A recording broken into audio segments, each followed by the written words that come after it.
And we're back. Welcome to St James's Pod. And Newcastle United are back with a win against Wolves, pushing us back up towards chasing those European spots. At St James's Park, it was 3-0. Nearly back to the form we saw last season. Nearly, in my opinion. Anyway, we'll get the opinion of Tom and Alex pretty soon. No sponsor this week, so if you enjoyed the episode, do follow the podcast. Hit the like button and follow us on social media at St James's Pod. Everywhere, let's dive straight in, boys. A win. Hello. Feel good factors back. What did you make to the game, first of all? You know what? It's one of those games where it seems pretty comfortable. Like, we've had like a few of them over the past like year and a bit since the takeover. Like a solid defensive performance, and yeah, it's just one of those where it never really looked like Wolves were in the game. Like a lot more solid at the back. They didn't create. I don't think they created one big chance in the whole game, and it was pretty plain sailing, I think. Like, and it's just nice because we needed that so badly, and they were like creeping up on the table. Like if they won, they would have overtook we. So it's a big win. Like they've been playing well lately as well. It was aided obviously by a couple of like big hitters being out injured for them. Howe being out before the game and Neto heading off at half time, which was nice to see. But do you think Neto was like really injured though? Because I got kind of the feeling that he was injured, but he could have probably carried on. He just couldn't be arsed. I'm sure he's been reported to be out for a little while. I'll just have a little look. Oh, really? Yeah. A brutal assessment of his injury there. I'm sure he's been ruled out for like 6 weeks that I've seen or something like that. So if he's faking it, then 6 weeks can't be asked. Yeah. If he's faking it, then he's doing what Paige said about Wilson in a few episodes ago. That he, he could be back earlier, but he just can't really be asked. Fancy the holiday. Yeah. Tom, what were your thoughts on the game? No, exactly the same as what Alex was saying. It was just nice to look in control of the game for once, and getting off to a fast start was a massive boost as well. And we obviously tweaked our style a little bit, went back to a bit more of a counter attack and a kind of approach, and seemed to work. Absolute wonders. Yeah, did you see that? I got my players Mitchell on page. It was Huang that's out for 6 weeks. Neto has like pulled a hammy or something, but there's nothing about that so far. So continue. Sorry. Pulled the hammy / can't be asked. That's it. He couldn't be asked. I thought did one that. Yeah, did you see after the game? Eddie said about how he changed things up, like tactical wise for Wolves, and then when they asked Gary O'Neill about it, he proper like dismissed it and said, "Oh, I would never do that." Proper salty about it. I thought that was really funny. Anyway, so left back, obviously Dan Burn comes back in. Shock. News just coming out that the Lewis Hall transfers nailed on. That's the quote I heard from the press conference. And Alex, you were saying, was it Craig Hope has mentioned that it's pretty much likely to be a relegation clause based on... Yeah, he put an article out today with quite a few bits of Newcastle news in there. One did touch on Lewis Hall, saying, I think what he gathers from the information he's got is that it's as long as we don't get relegated, it's going through. Makes sense, doesn't it? Yeah, well, they've said all along, and Eddie said it again today in his press conference that it's probably it's almost certainly going to be happening. He's going to be a Newcastle player next season. So when usually these kind of clauses are appearance clauses, and he's not getting those appearances, then the one that would make sense is that it's a relegation clause. Which, I mean, I don't know how much sense it makes being this sort of, instead of an obligation, how much, maybe that less than 1% chance that we got relegated, it was just covering our backs financially. But that's why it was reported at the start of the season that it was an obligation, because it was probably 99+% chance that, I know even though we're pessimistic Toon fans, but we're we weren't getting relegated, and we've actually now hit 40 points after that win. So that should be. We mustn't be up there. mathematically safe yet, though. Yeah, obviously, I think 20 points clear of the bottom three with 11 games to go. So I think we'll maybe three or four more wins on the board, and we'll 3 or 4 more games pass without all the bottom three getting wins, and we should stay up this season. Oh, it's nice to be laughing at that. Like, it wasn't too long ago that was a real possibility. Yeah, but right back situation, switching fullbacks. Obviously, Trippier went off injured, and Livramento came on, Tom, and looked fantastic. Obviously, got his goal. But are you confident in the next couple of games, or potentially 3 games missing Trippier? Yeah, no, I think Livramento, like you say, he came in and did everything that you would expect him to, and he's marauding runs up the right hand side, exactly what we want to see, especially in these home games. I know we've got our next one away against Chelsea, but I think it'd be nice to see him have like a bit of a run in the team in his natural position, and just sort of I know in midweek me and Alex have been kind of debating on England fullback scenarios, and I suppose for Livramento to push himself into the mix of being one of the left back England choices, I know he might not necessarily get the run at left back that he would want to highlight to Southgate, but at least having a run in the team full stop for us. And if he puts in good performances, and if Trippier might be out until closer to the end of the season, then you never know, he might push himself into that mix as one of those interchangeable fullback options that Southgate might pick, because of obviously the injuries and lack of form for some of the other fullbacks in the England setup at the moment. So yeah, no, I'm comfortable with him like being able to fill in for Trips in the meantime, and hopefully get some more goals. I mean, the one he caught in the Wolves game was a little scrappy towards the end, but the run itself and the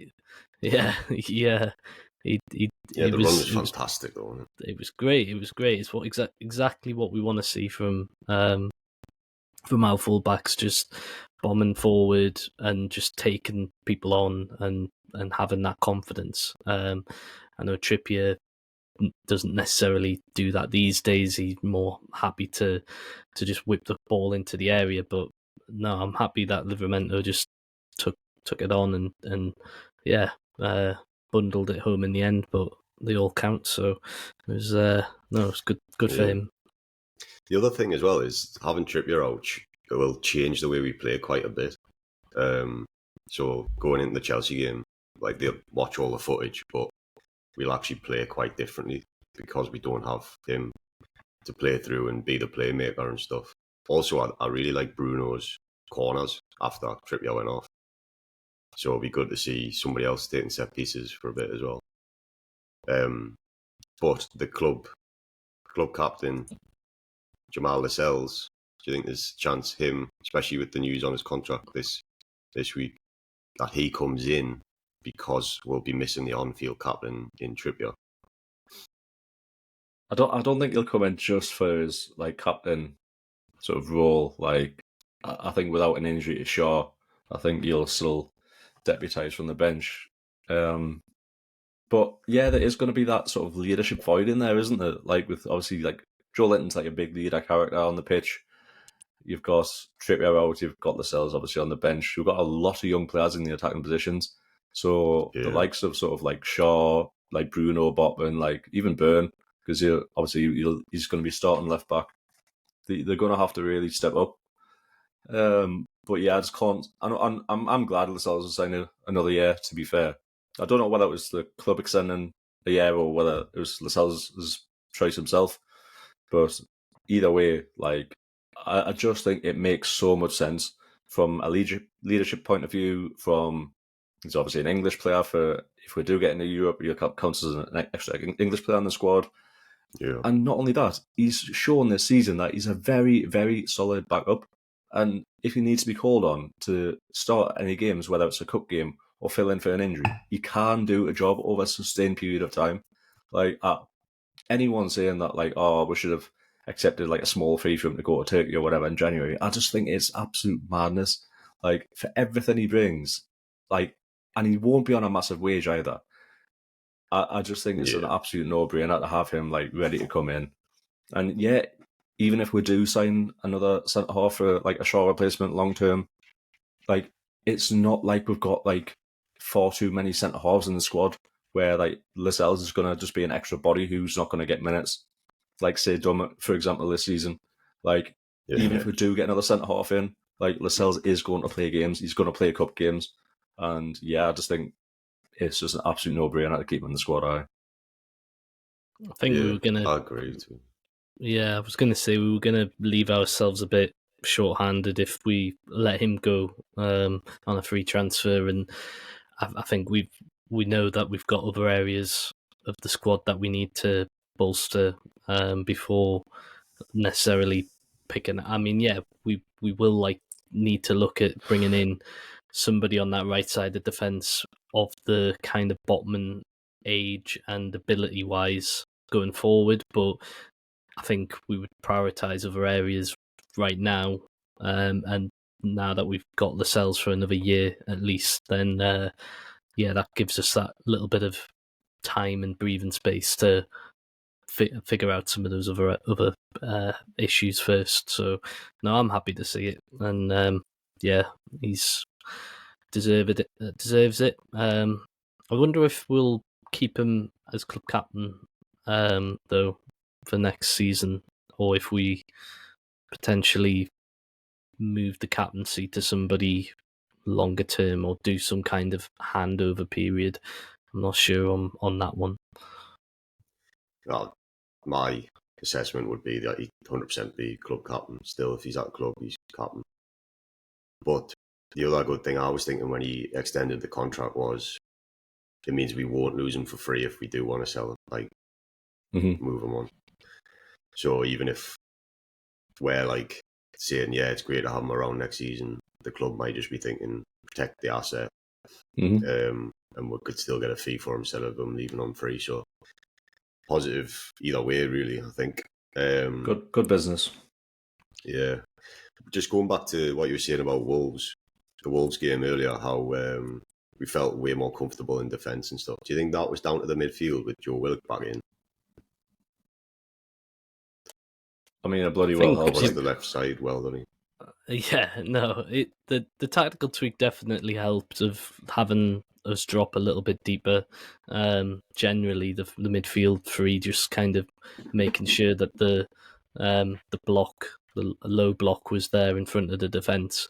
But yeah, I think from a man to themselves, like they were all brilliant. Like I think early on, Neto had like a very decent opening chance, and Fabian Schär came across, made a brilliant tackle. But then, apart from that, I think that was like their only real kind of scary moment, and that was very early in the game.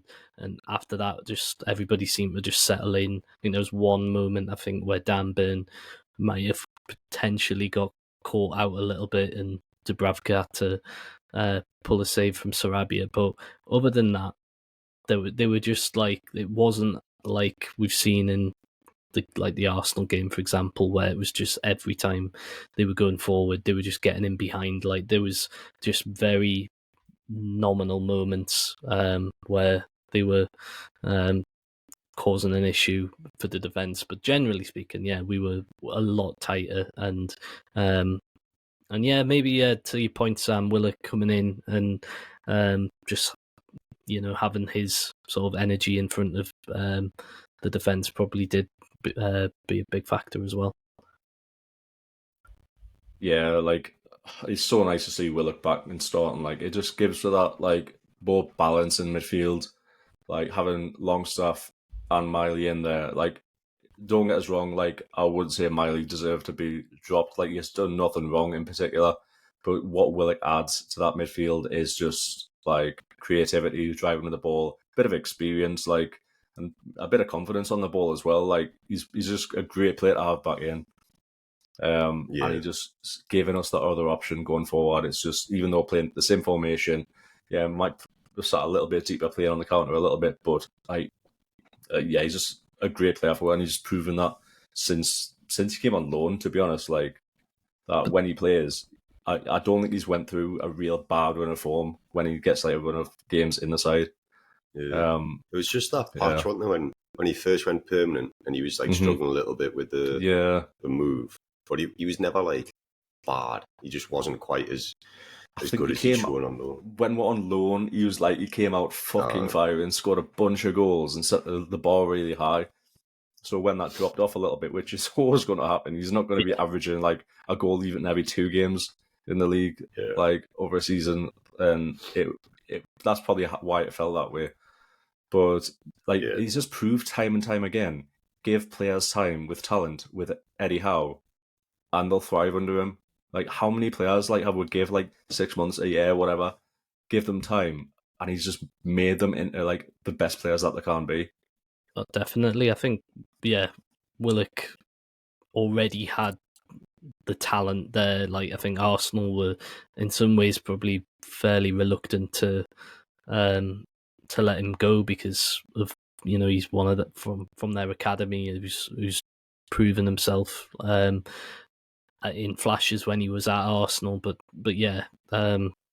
he's definitely become such a well-rounded like attacking midfielder under Howe, and he's banging lucky not to get a goal against Wolves. Like, it was a pretty good clearance from the Wolves player off the line, but to your point, Alex, like, when we are looking to play that counter-attacking style, like the other 2 midfielders, Bruno, right, fair enough, Bruno had a part in one of the counter-attacks for the goal, but so with his pace, but Willock's got more. Like, he can drive that ball probably certainly better than Longstaff, and better than Miley can at the moment. So, like, having that player who's able to take that ball and drive forward on the counter and stretch the play like that from midfield is it's going to be a big factor that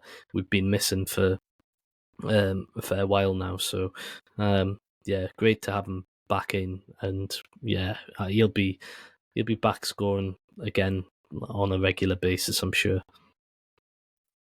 It was nice. Like, what I really liked seeing about him was he's like screaming for the ball all the time. Like, he always wants the ball, and then you can see like he's so annoyed when like he doesn't get it when he's in a good position and stuff. It's like he's so hungry. Whereas Longstaff and Miley both kind of don't really show that. Miley especially, still like you see him looking for the ball a lot and stuff, but he doesn't seem to have the same sort of hunger to like really affect the game as I think it's just that confidence, like, he's so young. It's like he's playing in the Premier League, he's playing in front of 52,000 at home like every other week. Like, it's such a big fucking ass. Like, for him to come in and be confident and dictate. But you can tell he's got the talent, he's got his head screwed on, like that. We've got so much time with him to blossom. Like, I'm sure. That's why I don't really mind that he's getting sort of like Longstaff's getting picked ahead of him, even though performance-wise, Miley's probably has performed better. I think just protect them a little bit, and like we would never have played him this amount if we hadn't been forced to. So I think it is a good thing, like, especially as he's still coming on like off the bench and stuff. So bit of a baptism of fire. Yeah, I mean he's had a great season for him personally, hasn't he? Like, what a season! That's the thing. He's only just signed his like professional contract when he turned 17, and then since then he's signed another contract with him. Like, unreal. Well, you just think like looking ahead to this Chelsea game, like it was his debut that he made last season at Stamford Bridge, last day of the season, and I mean, He hits the fucking bar. Hits the bar, and like everybody's like absolutely made up with this kid, like thinking, yeah, he's a star for the future. But like, yeah, I don't think anybody on that day would have expected to have seen the amount of times for him to be playing like right to the death against PSG in the Champions League away from home, like big highlights like that from this season. So yeah, if he does just sort of finish the season like you say on the periphery, like being rotated with in and out of the squad, then I think he can hold his head up high and like know that he is very much the future for this team. And yeah, he could well be our linchpin in the midfield for a decade and or more. Like, so yeah, fair play to him. Yeah, I can see him being the kind of number 2 to Tonali next. Well, maybe it's not next season, but definitely moving forward. Before we get on to the Chelsea game, you've seen obviously Amanda Staveley's been doing an interview. There's been some, I haven't seen the full interview myself, but there's been some quotes coming out which have made headlines. She's obviously talked FFP, Steve Bruce, and they're not two different subjects. That's fucking fat prick Steve Bruce. Yeah,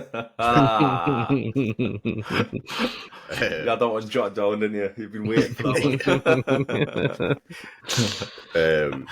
But yeah, obviously confirmed that he was a part-time employee, basically. So what were your thoughts on that? It wasn't much of a surprise, but yeah, what already had rumours. Was a bit of a surprise. Yeah, that he was like taking training like once a week and stuff like that, and going back to Cheshire, and yeah, he would heard like rumours of that, and like yeah, it might have been happening. If I heard it come out and say that, it's fucking damning. Like, honestly, it makes me think like how long had he been getting away with doing that in his managerial career? Are there other teams that where he was manager at, was he doing the same thing? Wouldn't be half surprised if he tried to like do a training session over Zoom and like he's just sat in his fucking pants at home, like while everybody's on the training pitch and he's directing them where to go. Like, honestly, he's just I think you give him too much credit for even that, to be honest. Well, yeah, he'll have delegated all of his jobs like we do on Footy Manager, Alex. Like delegate all the jobs to everybody that you can't be asked to do. I can get where he's coming from because I don't take my training either. Yeah, my first team coaches of like Robert Pires and Dennis Bergkamp can do that for us. But yeah, it's just crazy that period is still only like only just a few years ago. It's not like mad, isn't it? The distant past. Like, it's like still very much like there, and there's players who are still here now under Bruce who had to kind of put up with that. I wonder, like, I know loads of the squad.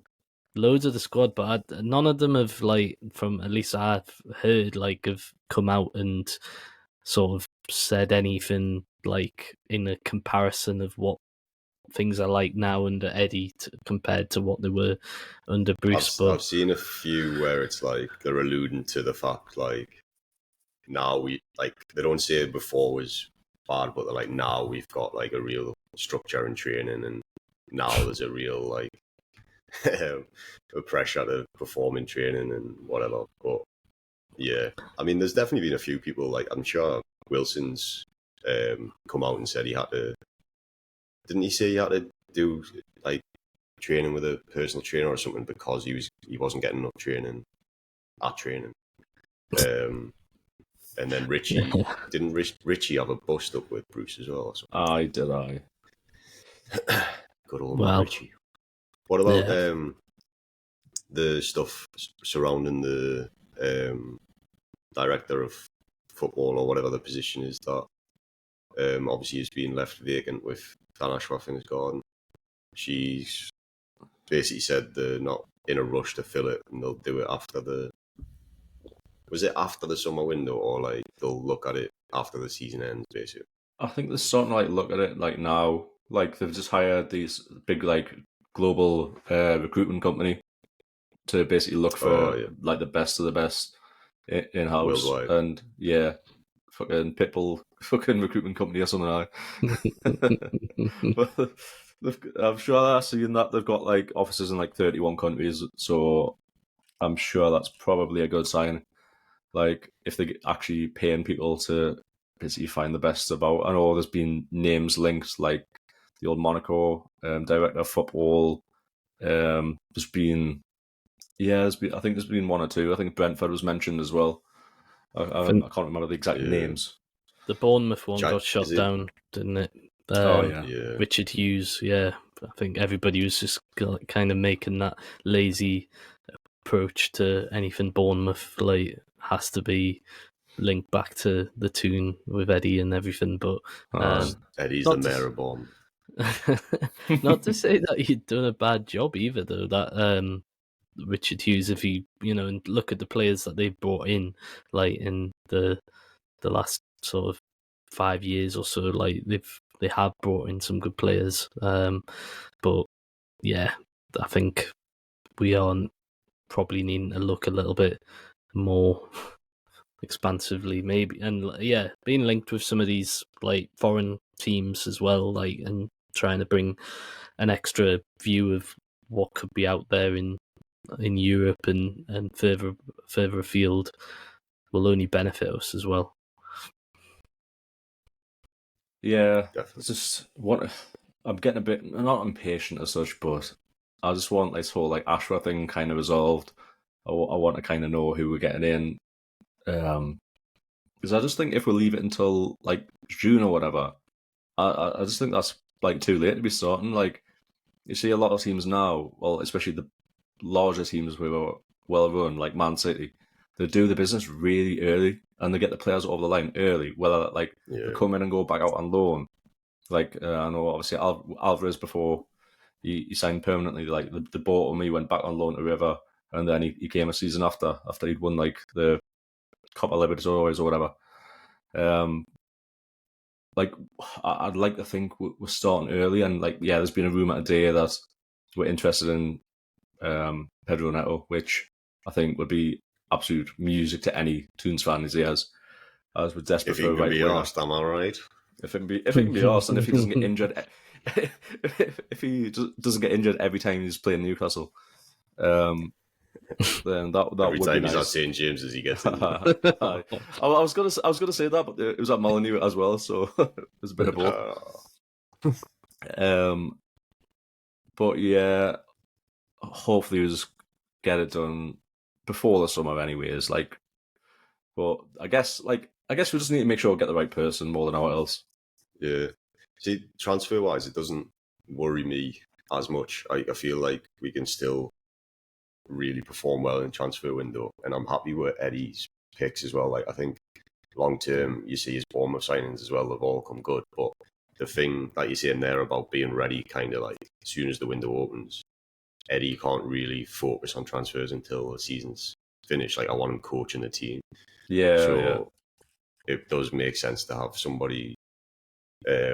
Like, I don't know if Amanda or Merdad or whatever is going to try and fill that role so that they can just take names from Eddie or whatever and then go and do the work and then come back. But really, you want a specific professional in that.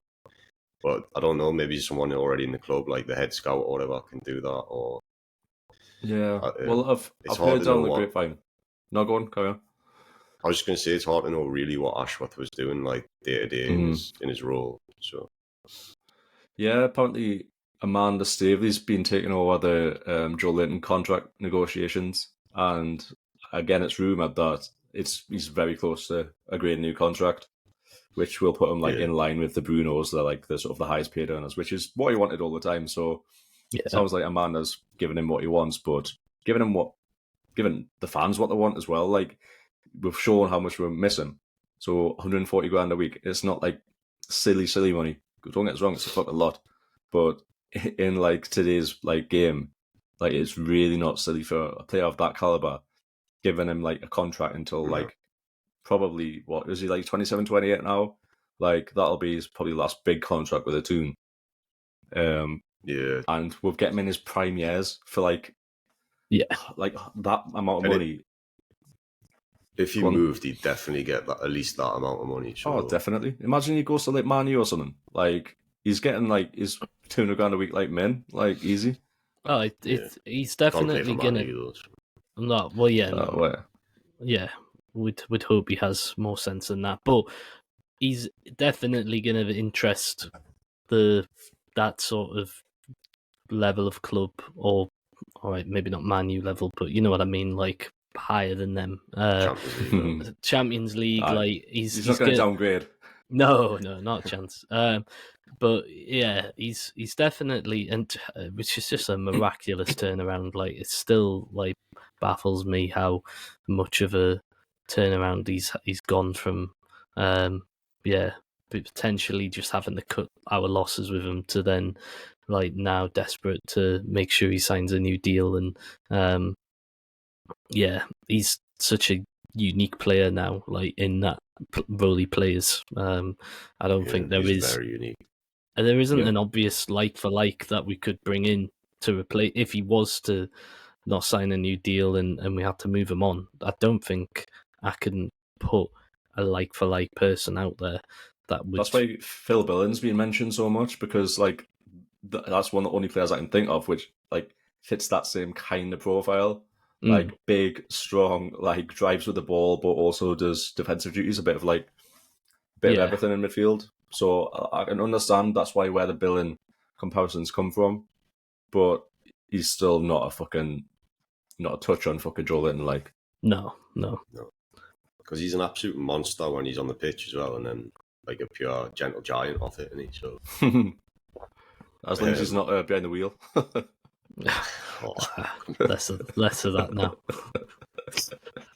We put that one. We don't talk about those controversies now. Positive. I tell you what, Miggy's one went under the rug pretty quick, didn't it? Anyway, so we'll talk Chelsea then. How are we feeling going into the game? It's another massive one, obviously, with them being again within touching distance of us. Patchy form for them. But if we can get a win, it would really push us ahead of them.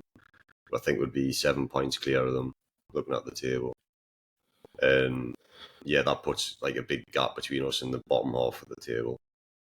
And yeah, like it does look like we can, in all seriousness, catch that 6th place. So yeah, it's another big game. But what are you thinking? Because it depends which Chelsea turns up, doesn't it? Really. Very much that, and yeah, I think Eddie just knows that vengeance has got to be partly there. Like I think there's going to be a soreness that from the game in the quarterfinal of the Carabao Cup that we shouldn't have lost that game, and that we could have and should have been in that final as a result of that. So if I was Eddie, I'd be using that as like the way to motivate them, and like as well, just the pressure that's on Pochettino right now. Like we can really, really put him like at risk, like of getting the sack, like with getting a win. Like if we were to knock them completely out of the stride towards a top half finish, or I mean, I think Bowley's pretty desperate, isn't he, to get some form of European football for next season. So obviously they're not getting it through the Carabao Cup. They have to go for it in the league or the FA Cup. And yeah, we could really knock them out of the running in a way for getting it through the league, and that would just put Pochettino under so much pressure. So yeah, I think Eddie just needs to use those little bits there just for that added motivation. And like we've said, like we've got players back now who can do some damage. And if we do employ the counter-attacking style again, like we did against Wolves, I can't see us being too concerned then by what Chelsea are going to throw at us. Like we can batter it back a little bit and actually take the game to them on the counter. I mean, in that cup game, we were under the cosh for a lot of the games, so I think Eddie needs to not just motivate them back from the result, motivate them from the performance, because you're talking about like we could and should have maybe whatever been in the final. We got battered for a lot of that game. We were under pressure for a lot of that game. I didn't see like the sort of expected goal stats or whatever, but they had a lot of chances before obviously Trippier gifted them the equaliser in the last minute. But I think like with the players coming back as well, we need to really like maybe not take the game to them. Like I think that would be a bad way of putting it, but just put how good we are onto the pitch and like put in a good performance, because at our best, we know we can beat them. We know like at home, we absolutely tonk them, like we're all over them. So as long as we come out, do our jobs, and we can just leave like whatever. Exactly. Like how many times have we played teams and like pundits come away saying, "Oh, that was a poor performance from the other team," or like that was one of their worst games of the season. Like if we are at our best, we will make Chelsea have one of their worst games of the season. And as Paige is saying, we could end up putting the pressure really on Poch if we put like a couple past them, if we play our best. It's just like how we're coming out, the mentality that we have, like how well we're pressing. And then if we counter like we did against Wolves, then we'll cause them like all sorts of bother. What do you make of their actual form under Pochettino? Like, it's quite bizarre to me. Like, they keep seeming like they're turning a corner and he's got things looking good, and then they seem to fall off again. I don't know if it's something to do with the age of the squad or the length of time they've been together. I think, or if it's just Poch not being really as good as people thought he was, maybe. No, I think you're definitely spot on there with the age and the time that this team have had together. I think there's a lot of individual talents in amongst that squad, but they've just been trying to dump it in and like trying to make it up as they go along, sort of thing. Poch is, I don't know, it's hard to say like exactly what he is trying to do. Like, is it trying to be a passing game? Is it like I can't quite fully get it, but I think it would be harsh on Poch like to fully leave it at his door. I think just the way that the club seems to be run at the moment from Chelsea's point of view just seems like very strange. Like Todd Boehly seems to want to run the club himself, like, and manage the club. Like, I get that feeling. Like, he's just tinkering a lot with things. So I think it just seems like a poison chalice of a job. Even if they did sack Poch, like the next person to come in, like I wouldn't necessarily think that they would be able to get a tune out of things at the moment. So it's a strange one because they've definitely got players there that I would think would work for us in our team. But just doesn't seem to want to click at the moment for them. The old £1 billion bottle jobs there. Like it's just madness that they spent that much money and they still haven't really got an out and out striker. Like they've got Nicholas Jackson, which plays up there but out on the wing, and Kunku obviously has been injured a lot.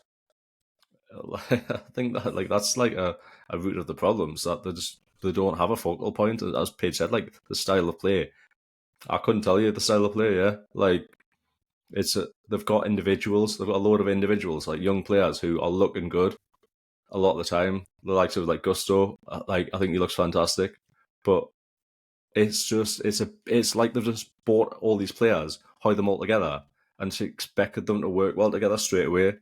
And like that's just not how it works. Like it'll take probably a couple of seasons for them to like find their feet in the Premier League and to find their feet like amongst teammates as well. Because as you're saying, the form is like so up and down.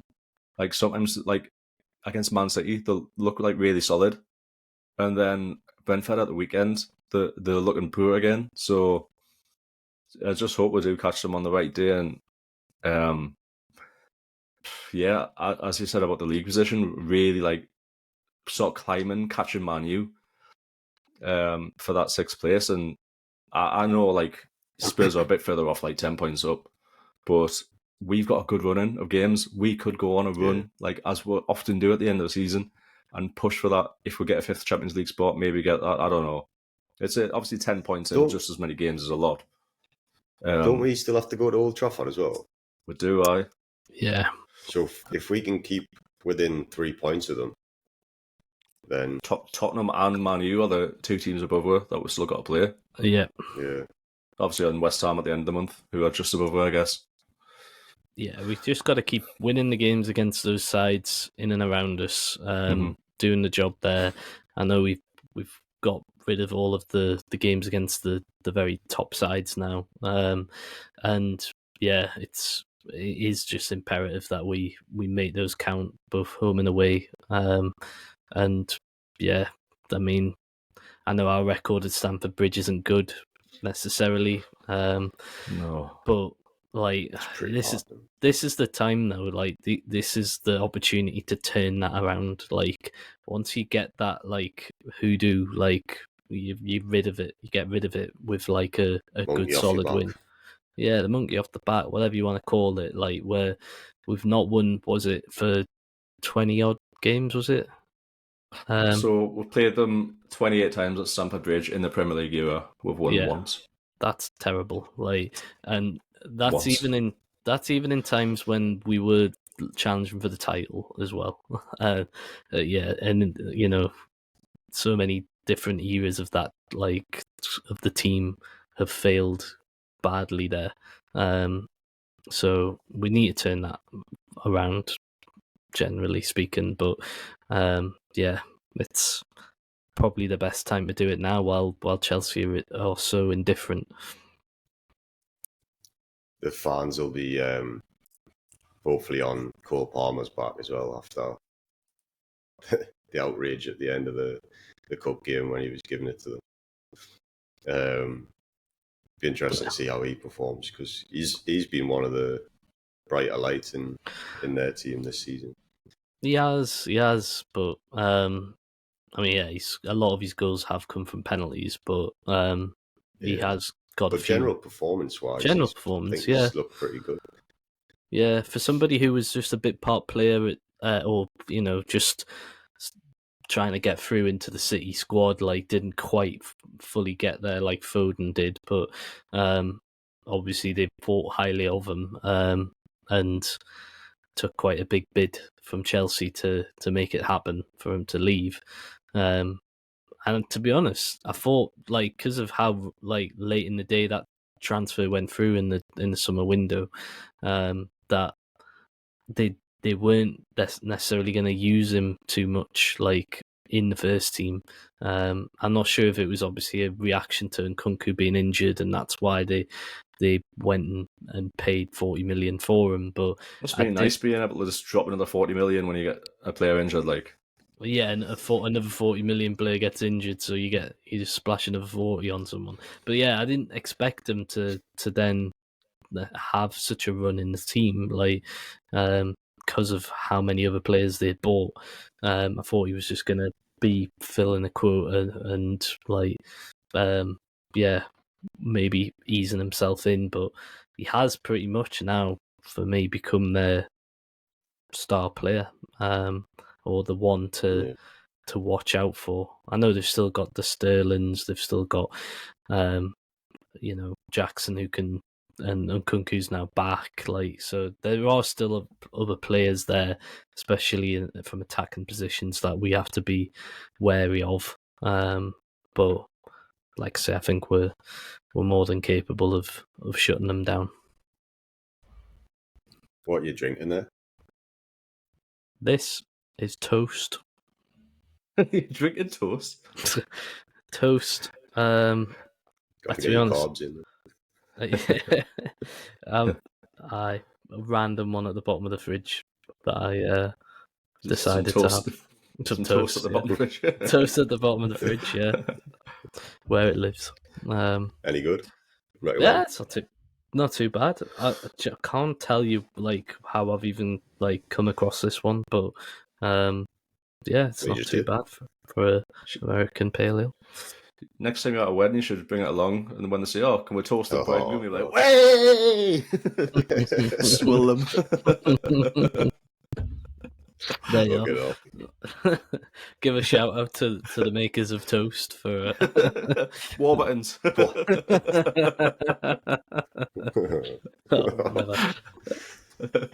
Think twice if you're inviting Tom to your wedding. Right, let's have it then. Prediction time. AJR and Garni, who will pick it?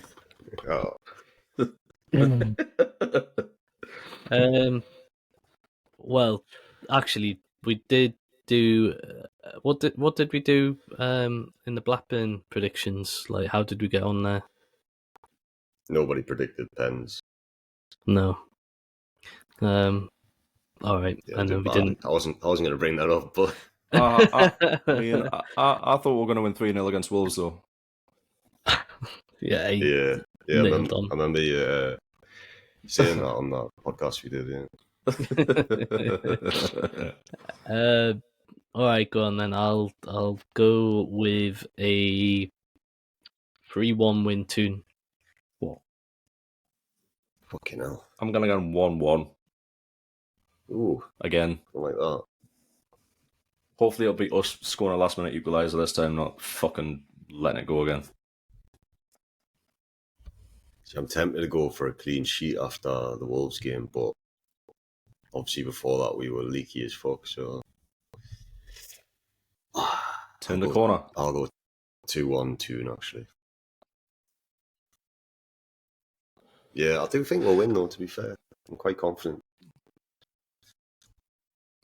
I can see Isaac getting a brace, coming back into form, looking good on the big stage. Oh, you fucking knee brace when he gets off injured. Don't. Please no. That was good. But then Murphy comes off the bench and scores 2. Murphy off the bench, he'll be starting again. Oh well. I think I can see Miggy coming back in, to be fair. Probably, but I'm always hopeful of a Murphy start. Any other surprises, you think, or pretty much same as what we've seen against Wolves? Oh, by the way, I should have mentioned, I thought the Bradford looked really good again. He seems to have picked up some form, so that's... Definitely, there was 2 big moments. He made one from that Fraser, which I thought was pretty good again. Like, parried it away from goal as well. It wasn't straight back out into the oncoming striker. And then the one where Sarabia got round the outside of Burn, and it was smart at the near post, like to make that save. So in wet conditions, may I add, like a bit like the Bournemouth game where he didn't necessarily cover himself in glory, but he didn't look too in trouble against Wolves. So I agree. He's looking back into form. The penalty shootout obviously did him a whole load of confidence for that as well. And he was great in the game before the penalty shootout as well. So was their keeper. He was. Kept us in it. Yeah, he did definitely keep us in it.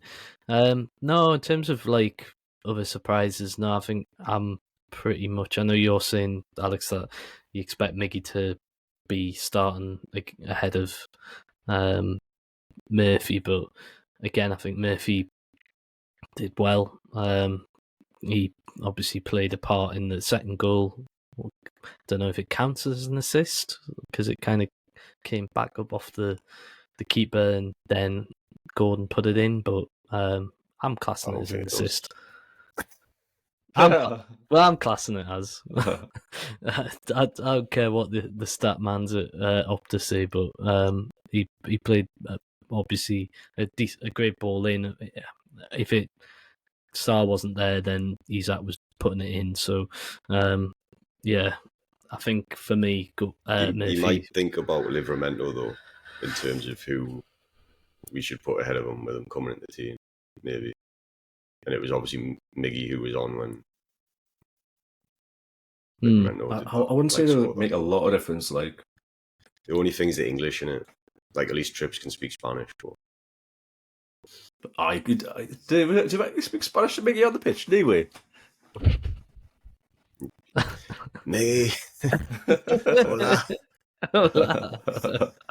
Oh no. It's as far as your Spanish is going today, so.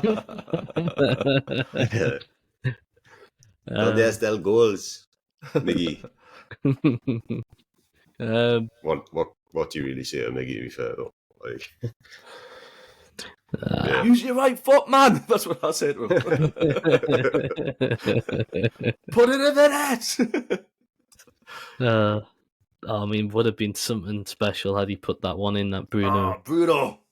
I mean, we haven't talked about that one, have we? That no-look, glorious no-look that pass. was unbelievable, wasn't it? It wasn't even just that part of it, because it was the lovely little, like, turn to, like, get him the space away from the defender at first, like, and then, like, going away from goal to then, like, check back, no look, play fantastic ball over the top of the fullback, and then Miggy, you're just like, oh please, like his first touch wasn't too bad, but the keeper, to be fair, like came out quite quick to him, and like, but it would have just been one of them. Really like, should have hit it first time though.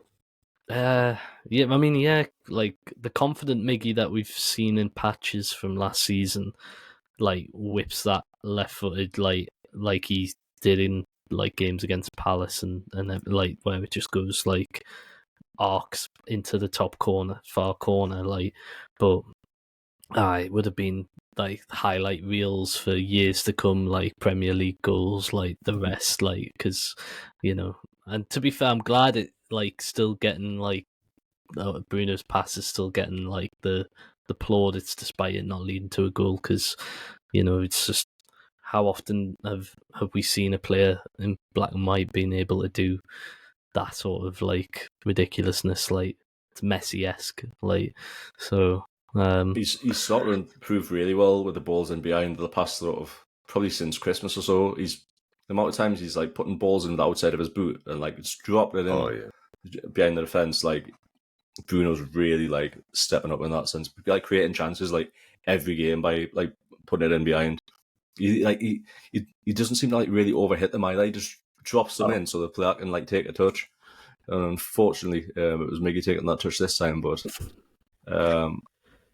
he's obviously done it for Trippier a couple of games ago, and he's doing it like a fair bit. Like it's that little outside of the boot to the back post that he's just like absolutely nailing. It's good to see him back and forth. He loves outside of the boot, like dodging that 10th yellow card like the plague. Love to see it. Yeah, I keep forgetting about it because he's doing so well. It shows that he can do it though. Like he's went on like 6 or 7 games now without being chooses not to. But, yeah. But like, because you look at a lot of them, and they are stupid yellows where like he gets emotional, runs in, or like pushes someone, or like he can do it.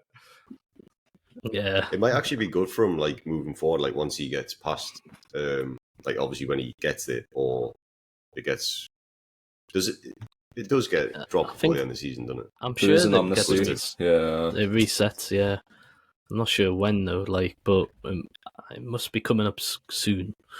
Yeah, you'd think so. The championship games after 37 games. This is going to be terrible listening, but yeah, I can't fight it. Well, what I was going to say was it's going to be good for him once he's like back on 32. 32. Oh, okay. 32 games. 32 games. Yeah. So we've still got another 5 or so to go. Oh, okay. Before he can manage to get one more. Yeah. So I think there's still a good chance that he misses 2 of these remaining games, which will be fucking horrendous when it happens. Well, on that sour note, join us next time. We'll hopefully be discussing a victory over Chelsea at the Bridge for the second time in Premier League history. If you're watching on YouTube, don't forget to subscribe. We've been getting decent subscribers lately, actually. So, join us, join them, and subscribe and hit the notification bell. and we'll catch you in the next one.